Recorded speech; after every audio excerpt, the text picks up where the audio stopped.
നമസ്കാരം, ഞാൻ doctor Padmashree K M, Ayurveda doctor, Sarvanga Ayurveda, Muttathara. നമ്മൾ ഇന്നിവിടെ സംസാരിക്കാൻ പോകുന്നത് ഷിഗല്ല എന്ന അസുഖത്തെക്കുറിച്ചാണ്. നമുക്കറിയാം, കേരളത്തിൽ ഇന്ന് ആശങ്കയുണ്ടാക്കുന്ന ഒരു അസുഖമാണ് ഷിഗല്ല എന്ന് പറയുന്നത്. അപ്പോൾ നമ്മളതിനെപ്പറ്റി വ്യക്തമായിട്ട് കുറച്ച് കാര്യങ്ങൾ മനസ്സിലാക്കേണ്ടതുണ്ട്, ശ്രദ്ധിക്കേണ്ടതുണ്ട്. അതിനു വേണ്ടിയിട്ടാണ് ഇന്ന് നമ്മൾ ഷിഗല്ലയെ പറ്റി സംസാരിക്കുന്നത്. പൊതുവെ കണ്ടുവരുന്നത് പനി, വയറിളക്കം, അതുപോലെ വയറ് വേദന, അല്ലെങ്കിൽ നല്ല ലൂസായിട്ട് വയറ് നന്നായിട്ട് വെള്ളം പോലെ ഇളകി പോവുക, അങ്ങനെയുള്ള ഒരു കണ്ടീഷൻസാണ് കണ്ടുവരുന്നത്. കുട്ടികളിൽ അല്ലെങ്കിൽ പ്രായമായവർക്ക് ഇത് നന്നായിട്ട് ശ്രദ്ധിക്കേണ്ടതുണ്ട്. ഇതിൽ ശ്രദ്ധിക്കേണ്ട കാര്യം മെയിനായിട്ടെന്ന് പറഞ്ഞു കഴിഞ്ഞാൽ, നമ്മളിതിൽ വയറിളകുന്ന സമയത്ത് ബ്ലഡോട് കൂടിയ മലമായിരിക്കും പോകുന്നത്.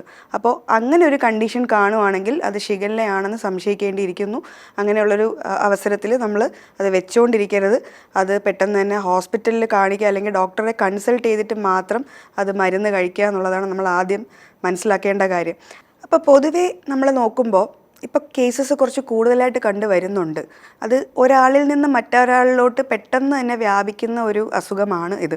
അപ്പോൾ ഇതിൻ്റെ ഒരു മെയിൻ റൂട്ട് എന്ന് പറയുന്നത് ഫീക്കോ ഓറൽ റൂട്ടാണ്. അതായത് നമ്മുടെ ഒരാളുടെ മലത്തിൽ നിന്നും ഏതെങ്കിലും തരത്തിൽ മറ്റൊരാളുടെ വായിലേക്ക് പോകുന്നു എന്നാണ് അത് ഉദ്ദേശിക്കുന്നത്. നമ്മളിപ്പോൾ എന്തെങ്കിലും രീതിയിൽ ടോയ്ലറ്റിൽ പോയ ശേഷം കൈ നന്നായിട്ട് കഴുകാതിരിക്കുക, അല്ലെങ്കിൽ ഇപ്പോൾ ഒരു ബേബിയുടെ ഡയപ്പർ ചേഞ്ച് ചെയ്ത ശേഷം കൈ വൃത്തിയാക്കാതെ അടുത്ത പാചകത്തിലോട്ട് കിടക്കുക. അപ്പോൾ അങ്ങനെയൊക്കെയുള്ള കാര്യങ്ങൾ നമ്മൾ ശ്രദ്ധിക്കണം. അപ്പോൾ അല്ലെങ്കിൽ നമ്മളിപ്പോൾ ശുചിയില്ലാതെ ഉള്ള വെള്ളം കുടിക്കുക, അല്ലെങ്കിൽ ഇപ്പോൾ പുറത്തുനിന്നൊക്കെ ഫുഡ് കഴിക്കുമ്പോൾ അവരെങ്ങനത്തെ വെള്ളമാണ് യൂസ് ചെയ്യുന്നതെന്ന് പറയാൻ പറ്റില്ല. അപ്പോൾ ഈച്ച വന്നിരുന്ന ഫുഡാണെങ്കിൽ, അപ്പോൾ അങ്ങനെ കണ്ടാമിനേറ്റഡ് ആയിട്ടുള്ള ഫുഡ് അല്ലെങ്കിൽ വെള്ളം കുടിക്കുന്നത് വഴിയൊക്കെ നമുക്ക് ഇങ്ങനത്തെ ഒരു സാധ്യത ഉണ്ടാവാനുണ്ട്. അപ്പോൾ അത് നന്നായിട്ട് ശ്രദ്ധിക്കണം. അത് നമ്മൾ വേറെ രീതികളിലും കൂടെ നമ്മൾ ശ്രദ്ധിക്കേണ്ടതുണ്ട്. കാരണം മഴക്കാലമാണിപ്പോൾ. അപ്പോൾ നമ്മുടെ ഈ സെപ്റ്റിക് ടാങ്ക് ഓവർഫ്ലോ ആവുന്നത്, അല്ലെങ്കിൽ കിണറിൻ്റെ അടുത്ത് സെപ്റ്റിക് ടാങ്ക് വരുന്നത്, അല്ലെങ്കിൽ നമ്മുടെ ഡ്രെയിനേജ് ഓവർഫ്ലോ ആവുന്നത്, ഇതെല്ലാം ഈ ഒരു കണ്ടീഷനിലോട്ട് പെട്ടെന്ന് നമ്മളെ നയിക്കാനുള്ള സാധ്യത കൂടുതലാണ്. നമ്മൾ അറിഞ്ഞിരിക്കേണ്ട ഒരു കാര്യമെന്ന് പറഞ്ഞാൽ, ഇതൊരു ബാക്ടീരിയൽ ഇൻഫെക്ഷനാണ്. ഇപ്പോൾ ബാക്ടീരിയ അണുക്കൾ നമ്മുടെ കുടലിനെയാണ് ഇത് കൂടുതലായിട്ട് ബാധിക്കുന്നത്. അപ്പോൾ അതുകൊണ്ട് തന്നെ നമുക്ക് വയറിളക്കവും ഈ ബ്ലഡോട് കൂടിയ മലമൊക്കെ പോകുന്നത് അതുകൊണ്ടാണ്. അപ്പോൾ നമ്മൾ ശ്രദ്ധിക്കേണ്ട ഈ ഒരു കുറച്ച് കാര്യങ്ങൾ നോക്കിക്കഴിഞ്ഞ് കഴിഞ്ഞാൽ നമുക്കിത് തടയാം, അല്ലെങ്കിൽ കൺട്രോൾ ചെയ്യാൻ പറ്റും. പിന്നെ ഇതിലെന്ന് പറഞ്ഞു കഴിഞ്ഞാൽ, നമ്മളിപ്പോൾ കൂടെ ഉള്ള ഒരാളിന് ഇതുണ്ടെങ്കിൽ, ഇപ്പോൾ നമ്മളിപ്പോൾ ഇൻഫെക്റ്റഡ് ആയിട്ടുള്ള ഒരാളാണെങ്കിൽ അയാളുടെ അടുത്ത് നമ്മൾ പോയിട്ട് നമ്മളിപ്പോൾ അയാൾ യൂസ് ചെയ്യുന്ന പാത്രം യൂസ് ചെയ്യുകയോ, അല്ലെങ്കിൽ അയാൾ കഴിച്ചിട്ട് ആ ഒരു പാത്രം കഴുകാതെ നമ്മൾ യൂസ് ചെയ്താലും ഈ ഒരു അണുക്കൾ നമുക്ക് ട്രാൻസ്ഫർ ആയി വരാനുള്ള ചാൻസസ് ഉണ്ട്. അപ്പോൾ എപ്പോഴും നമ്മൾ ഈ പാത്രം വേറെ, അല്ലെങ്കിൽ നമ്മൾ ടവല് വേറെ, അങ്ങനെയൊക്കെ യൂസ് ചെയ്താൽ നല്ലതായിരിക്കും. കാരണം പുള്ളി കൈ നന്നായിട്ട് വാഷ് ചെയ്യാതെ ചിലപ്പോൾ ടവൽ യൂസ് ചെയ്തിട്ടുണ്ടെങ്കിൽ ആ ടവൽ നമ്മളെടുത്ത് യൂസ് ചെയ്യുമ്പോൾ നമുക്കും അത് വരാനുള്ള ചാൻസസും ഉണ്ട്. അപ്പോൾ അങ്ങനെയും കൂടി നമ്മൾ കൂടെയുള്ള ഒരാൾക്കുണ്ടെങ്കിൽ അത് ശ്രദ്ധിച്ചാൽ നല്ലതായിരിക്കും. അല്ലെങ്കിൽ പെട്ടെന്ന് തന്നെ ഇത് പകർന്ന് പോകാനുള്ള ചാൻസസ് കൂടുതലാണ്. മെയിനായിട്ട് നോക്കേണ്ടതെന്ന് പറഞ്ഞു കഴിഞ്ഞാൽ, കുട്ടികളിൽ, വളരെ പ്രായം കുറഞ്ഞ കുട്ടികളിലും പ്രായം കൂടിയ മുതിർന്നവരിലും ഇത് അത്യാവശ്യം മരണം വരെ സംഭവിക്കാനുള്ള പ്രശ്നം ഉണ്ടാക്കുന്ന ഒരു അസുഖമാണ്. അതുകൊണ്ട് വന്നു കഴിഞ്ഞ് കഴിഞ്ഞാൽ, അല്ലെങ്കിൽ ഞാൻ നേരത്തെ തന്നെ പറഞ്ഞു, അതായത് മലത്തിലൂടെ ബ്ലഡ് പോകുന്ന അവസ്ഥയാണ് നമ്മളത് നോക്കേണ്ടത്. അങ്ങനെ ഉണ്ടെന്നുണ്ടെങ്കിൽ വളരെ പെട്ടെന്ന് തന്നെ നമ്മൾ ആശുപത്രിയിൽ കൊണ്ടുപോകണം. ഹോസ്പിറ്റലിൽ പോയി ഡോക്ടറിനെ കണ്ട് തന്നെ മരുന്ന് കഴിക്കണം. ഇപ്പോൾ പെട്ടെന്നൊക്കെ ഒരു പ്രതീതി ഉണ്ട്, നമ്മൾ ഈ വയറിളക്കമൊക്കെ വരുമ്പോൾ പെട്ടെന്ന് പോയി നമ്മൾ അടുത്തുള്ള മെഡിക്കൽ സ്റ്റോറിൽ നിന്ന് പോയൊരു ആൻറ്റി ഡയറിയലായിട്ടുള്ള ഒരു മരുന്ന് മേടിച്ചങ്ങ് കഴിക്കാനുള്ള ചാൻസസ് ഒക്കെ ഉണ്ട്. പലരും അങ്ങനെ ചെയ്യാറുണ്ട്. അത് ചെയ്യരുത്. കാരണം ഈ ഒരു ആൻറ്റി ഡയറിയലായിട്ടുള്ളൊരു മരുന്ന് ചെല്ലുമ്പോൾ ഈ വയറിലോട്ടുള്ള ആ ഒരു തടസ്സം അവിടെ സൃഷ്ടിക്കും. അപ്പോൾ ഈ അണുക്കൾ അവിടെ തന്നെ നിൽക്കുകയാണ് ചെയ്യുന്നത്. അപ്പോൾ അത് പുറത്തോട്ട് പോകുന്നില്ല. അത് കൂടുതൽ പെരുകാനും അത് നമ്മളെ ഒരു മരണത്തിലോട്ട് വരെ നയിക്കാനുള്ള ഒരു കഴിവുള്ളൊരു സാധനമാണ്. അപ്പോൾ അതുകൊണ്ട് ഇങ്ങനെ ഒരു അവസ്ഥ കണ്ടു കഴിഞ്ഞാൽ നമ്മൾ സ്വന്തം ചികിത്സയും വെച്ചുകൊണ്ടിരിക്കാതെ പെട്ടെന്ന് തന്നെ ഹോസ്പിറ്റലിൽ പോയി ചികിത്സ തേടുക എന്നുള്ളതാണ് ചെയ്യേണ്ടത്. ഇനിയിപ്പോൾ നമ്മൾ നോക്കുകയാണെങ്കിൽ കുട്ടികളിൽ ശ്രദ്ധിക്കുകയാണെങ്കിൽ നമുക്ക് മനസ്സിലാവുന്നത് ഈ ഡീഹൈഡ്രേഷനൊക്കെ നന്നായിട്ട് ഉണ്ടാവും, വയറിളകി പോവുകയാണല്ലോ. അതുകൊണ്ട് ഡീഹൈഡ്രേഷനൊക്കെ ഉള്ള സമയത്ത് നല്ലതായിട്ട് നമ്മൾ വെള്ളം കുടിപ്പിക്കണം. വെള്ളം എന്ന് പറഞ്ഞാൽ ORS പോലെയുള്ള കലക്കി തന്നെ കൊടുക്കാൻ നോക്കണം. വെള്ളം മാത്രം കുടിച്ചു കഴിഞ്ഞാൽ പറ്റത്തില്ല, കാരണം നമ്മുടെ ദേഹത്തുനിന്ന് ഈ ക്ലോറൈഡ് അല്ലെങ്കിൽ ലവണങ്ങളെല്ലാം പോവുകയാണ്. അപ്പോൾ അതുകൊണ്ട് വെള്ളം മാത്രം കുടിച്ചത് കൊണ്ട് ആ ഒരു ഇത് ശരിയാകത്തില്ല. അതുകൊണ്ട് നന്നായിട്ട് ORS പോലെയുള്ള കാര്യങ്ങൾ കുട്ടികൾക്ക് കലക്കി കൊടുക്കേണ്ട ഒരു ആവശ്യം ഉണ്ട്. അത് തന്നെ ORS പാക്കറ്റിൽ നമ്മൾ എഴുതിയിരിക്കുന്ന ആ ഒരു നിശ്ചിതമായിട്ടുള്ള അളവിൽ തന്നെ, അതായത് 1 ലിറ്റർ വെള്ളത്തിൽ ഇത്ര എന്നുള്ള കണക്കുണ്ട്.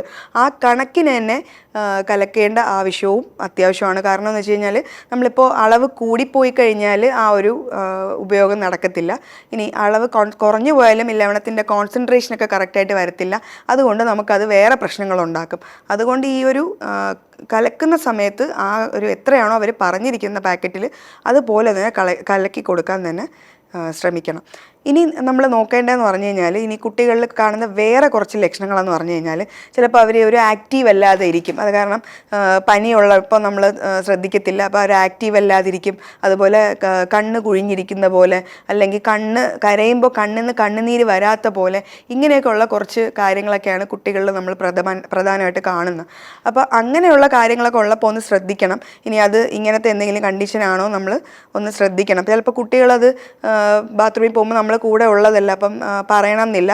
അപ്പം നമ്മൾ തന്നെ ചോദിച്ച് മനസ്സിലാക്കണം അവരുടെ അടുത്ത്, ഇങ്ങനെ എന്തെങ്കിലും ബ്ലഡ് പോലെ എന്തെങ്കിലും കണ്ടിരുന്നോ എന്നൊക്കെ നമ്മൾ ചോദിച്ച് മനസ്സിലാക്കണം. അല്ലെങ്കിൽ നമ്മൾ പ്രത്യേകമായിട്ട് ശ്രദ്ധിക്കണം. മുതിർന്നവരിലും അതുപോലെ തന്നെ നമ്മൾ അവരുടെ കാര്യങ്ങൾ ചോദിച്ച് മനസ്സിലാക്കി ഇപ്പം എന്തെങ്കിലും പ്രശ്നമുണ്ടോ എന്ന് അവരുടെ അടുത്ത്, അവരുടെ ആ ഒരു ആക്റ്റീവ്നെസ് കുറയുമ്പോൾ തന്നെ നമ്മളൊന്ന് ശ്രദ്ധിക്കേണ്ടത് വളരെ അത്യാവശ്യമാണ്. അപ്പോൾ കുട്ടികളിൽ വേറെ കാണുന്ന 1-2 ലക്ഷണമാണ് ഈ വാ വരണ്ടിരിക്കുക, അല്ലെങ്കിൽ അവർ മൂത്രം ഒഴിക്കുന്നതിൻ്റെ അളവ് കുറയുക, അതുപോലെ തന്നെ ഭയങ്കര ക്ഷീണമായിട്ട് കാണുക. അപ്പോൾ ഇങ്ങനെയൊക്കെ ഉള്ളൊരു കണ്ടീഷൻസ് വരുമ്പോഴാണ് നിങ്ങൾ കുറച്ച് പ്രത്യേകമായിട്ട് അവരെ ശ്രദ്ധിക്കേണ്ടത്. അപ്പോൾ ഈ ഒരു സാധാരണഗതിയിൽ പനി വരുമ്പോഴും അല്ലെങ്കിൽ നമുക്കിപ്പോൾ ഒരു ജലദോഷം വരുമ്പോഴോ അങ്ങനെ കാണില്ല. കാരണം ഇപ്പോൾ വയറിളക്കമൊക്കെ ഉള്ള സമയത്താണ് കൂടുതൽ ഈ ഒരു ഡീഹൈഡ്രേഷൻ കാരണമാണ് ഈ വാ വരണ്ട് പോകുന്നതും അല്ലെങ്കിൽ മൂത്രം കുറവായിട്ട് വരുന്നതൊക്കെ. അപ്പോൾ അത് ഈ സമയത്ത് നമ്മൾ ശ്രദ്ധിക്കണം. ഷിഗല്ല ആണോ അതോ സാധാരണ വയറിളക്കം ആണോ എന്നും കൂടെ നമ്മളൊന്ന് ശ്രദ്ധിക്കണം. ഇനി ഈ ഒരു ഷിഗല്ലയുടെ ഇൻഫെക്ഷൻ നമുക്ക് വന്നു കഴിഞ്ഞു കഴിഞ്ഞാൽ 1 മുതൽ 3 ദിവസത്തിനുള്ളിൽ ഈ ലക്ഷണങ്ങൾ കണ്ടു തുടങ്ങും. കൂടിപ്പോയാൽ ഒരു 5 ദിവസം. അതിനകത്ത് നമുക്ക് ഈ ഒരു ലക്ഷണങ്ങളും കാര്യങ്ങളും, അതായത് പനി, ഞാൻ നേരത്തെ പറഞ്ഞു, പനി, വയറുവേദന അല്ലെങ്കിൽ വയറിളക്കം, ബ്ലഡ് അല്ലെങ്കിൽ കഫത്തോടു കൂടിയ മലമായിരിക്കും പോകുന്നത്, വളരെ ലൂസായിട്ട് വെള്ളം പോലെ ആയിരിക്കും വയറിളകുന്നത്. അപ്പം ഇത്രയും കാര്യങ്ങളൊന്ന് ശ്രദ്ധിക്കണം. വെള്ളം വളരെ തിളപ്പിച്ച് നന്നായിട്ട് ശുചിയാക്കിയ ശേഷം മാത്രം കഴിക്കുക.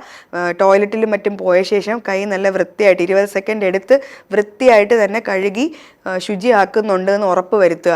അപ്പോൾ ഇത്രയും കാര്യങ്ങൾ നമ്മളൊന്ന് ശ്രദ്ധിച്ച് പോയാൽ തന്നെ നമുക്ക് ഈ ഒരു ഇതിൻ്റെ ഒരു സ്പ്രെഡ് കൺട്രോൾ ചെയ്യാൻ പറ്റും. മഴക്കാലമാണ്, ഇത് സ്പ്രെഡ് ചെയ്യാൻ വളരെ എളുപ്പമാണ്. അതുകൊണ്ട് ഇത്രയും കാര്യങ്ങൾ നിങ്ങൾ മനസ്സിൽ നന്നായിട്ട് ഉറപ്പിച്ച് സൂക്ഷിക്കുക. എന്നിട്ട് അറിഞ്ഞുകൂടാത്തവർക്ക് ഇത് ഷെയർ ചെയ്തും കൂടെ കൊടുക്കുക, പറഞ്ഞു കൊടുക്കുക. എല്ലാവർക്കും ഇത് വളരെ നിസ്സാരമായിട്ട് കാണുന്ന ഒരു കാര്യമാണെങ്കിൽ പോലും നമുക്ക് മരണം വരെ സംഭവിക്കാമെന്നുള്ളൊരു വലിയ പ്രശ്നം തന്നെയാണ്. ഇപ്പം പല കേസസ് കൂടി വരുന്നതായിട്ട് കാണുന്നുണ്ട്. 126-ൽ കൂടുതൽ കേസസ് റിപ്പോർട്ട് ചെയ്ത് കഴിഞ്ഞു. അപ്പോൾ അതുകൊണ്ട് തന്നെ നമ്മൾ ശ്രദ്ധിക്കുക, നല്ലവണ്ണം ശ്രദ്ധിക്കുക. വീണ്ടും മറ്റൊരു ടോപ്പിക്കുമായി വരുന്നത് വരെ നമസ്കാരം.